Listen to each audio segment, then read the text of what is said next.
We're speaking with Ray Hederman from the Buckeye Institute. They've got an incredible report out. Net zero climate control policies will fail the farm. He just scared me silly because he showed how much prices are going to go up. Farmers may be going out of business. The consumers strapped even further with bad food inflation. And it's not conjecture. This has actually happened somewhere in the world. Can you tell us about that? Yeah, so a few years ago, Sri Lanka said, we're going to abide by these net zero policies. And so they outlawed nitrogen fertilizer. Well, where does nitrogen fertilizer come from? In most manufacturing countries, it comes from natural gas. The hydrogen from natural gas is used to produce the fertilizer. So when Sri Lanka got rid of nitrogen fertilizer, the crop yields plummeted.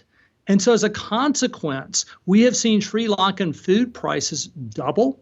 We've seen shortages of food in Sri Lanka, and we've seen the number of families in Sri Lanka simply go hungry because there's not enough food going up.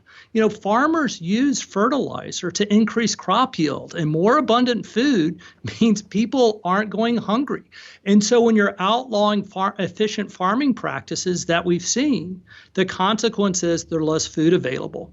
And Kevin, one other note, I mean, it's not just Sri Lanka we can look at. We can look at Europe. Europe has enacted similar of these policies on net zero. They've closed about 70% of nitrogen fertilizer factories, and as a consequence, farming practices have gone up about 50% and food prices have gone up 42%. So I think our report is taking a look at what could happen in America given the examples we see in the rest of the world. And you see it very dramatically. You've got some great charts in the report. You see in Sri Lanka, up to 2022, prices are very stable, and then boom, they adopt these policies and they ramp up very quickly. Same thing with Europe, and you see in electricity prices, which are essential. You have to have electricity. The carbon price of the input and output prices. So when they put the inputs and the outputs, both of them going in tandem, I mean, they're highly correlated. There's no question that this is the cause of this. No, absolutely not. And so you take a look again, how many fertilizer plants have closed in Europe? And that's one of the reasons farmers in Europe are so upset, because the prices have gotten so high. They don't have access to the fertilizer. They can't produce the crops they need to sustain a living. The other thing that we're seeing in Europe right now, quite frankly, is eminent domain, where government's saying to make sure that we're hitting our target emissions under net zero in the Paris Climate Accords, which the Biden administration had the United States rejoin.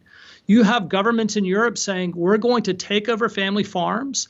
We're going to euthanize dairy herds to reduce methane emissions. And these are the type of policies it takes to make the Green New Deal agenda that we're seeing promulgated in D.C. today. Yeah, my father's aunt and uncle had a dairy farm in Oklahoma. And I couldn't imagine the government coming in and we're going to kill a bunch of your cows. We're just going to wipe them out. It would have destroyed their ability to farm. It would have, all the economics would have changed dramatically. It would have reduced this supply of milk. But that's, the cynic in me says that's actually some of the purpose, so that they can drive everybody to big food and no local farming. Well, that's absolutely, a point that we make in this paper, right? The fact is that the Netherlands has said we're going to spend $1 billion taking over farms, dairy farms. We have stories coming out of Ireland that they were going to euthanize, kill over 1 million cows to hit that. And we've seen a lot of outcry. I mean, you think about Ireland, known for beer and Kerrygold butter and Irish cheese, and all of a sudden they're saying, well, we're going to get rid of one of our main staples of agriculture.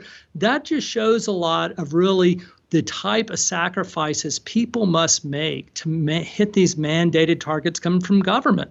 And it's just shocking, I think, when people think about how their lifestyle is going to change, fewer family farms, paying more at the food table, and having to probably switch and substitute away from goods like beef, to alternatives. And that's what we've unfortunately seen in a lot of other countries, that people simply don't have access to the food they desire.